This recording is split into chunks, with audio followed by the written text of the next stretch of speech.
Okay, so let's unpack something today that usually just lives hidden behind your drywall or gets stepped on in a server room somewhere. Yeah, the invisible plumbing. Right, the invisible plumbing of high-end video. We are doing a deep dive into a very specific piece of gear, the Kramer CLS-AOCH 60F-98.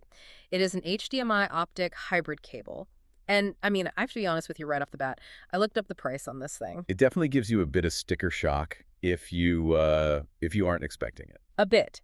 It is listed at $240 on HDTV Supply. And that is actually discounted from 300. Exactly. So my first thought was, come on, it is just a cable. We've been told for years that, digital is digital. It's just ones and zeros. So why would anyone pay hundreds of dollars for a single wire? Well, see, that is the trap. Digital works perfectly fine when your Blu-ray player is, say, 3 feet from the TV.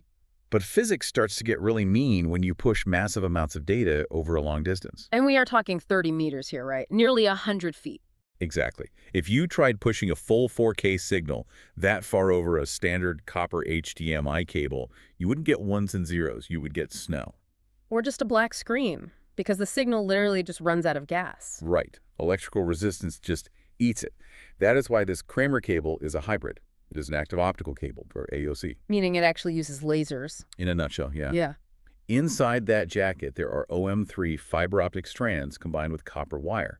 It takes the electrical video signal, converts it to light, shoots it down the glass fiber at the speed of light, literally, and then converts it back to electricity at the display end. So that totally justifies the price tag. It is not just a wire. It is essentially a machine. Right. It's active electronics. Mm. And that optical tech is what allows it to carry 18 gigabits per second without losing a single pixel of information. Yeah.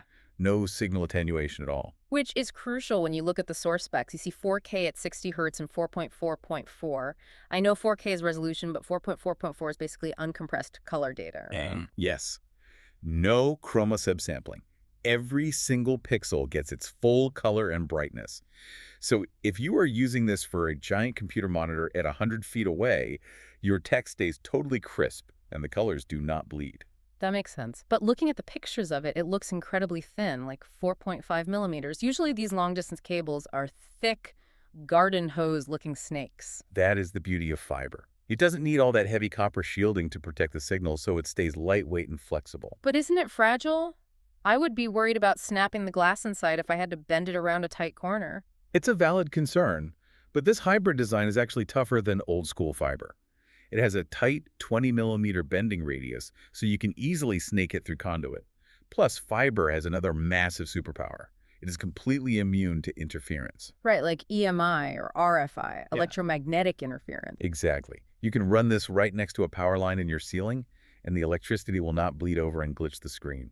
Light just does not care about magnetism. Which is wild to think about. Oh, I also noticed these little nubs on the connector ends.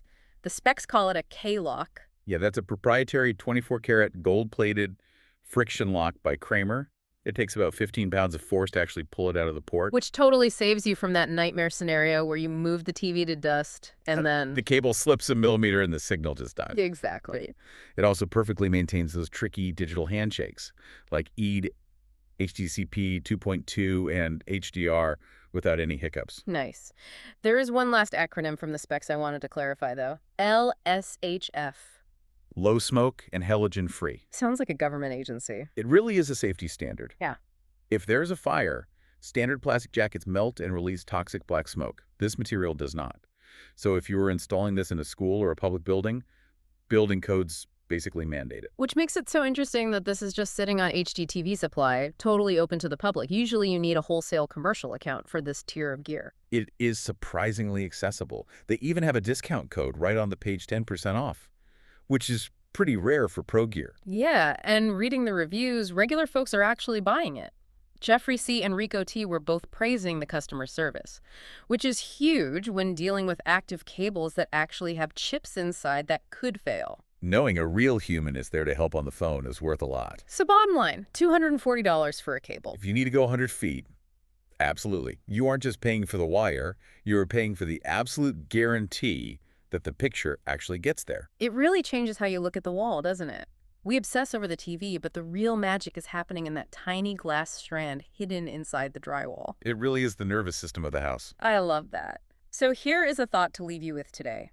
As our screens push the boundaries of resolution and refresh rates, at what point does the invisible infrastructure, the cable hidden in the wall, become a more advanced piece of engineering than the actual device it is plugged into? That is a fascinating way to look at it.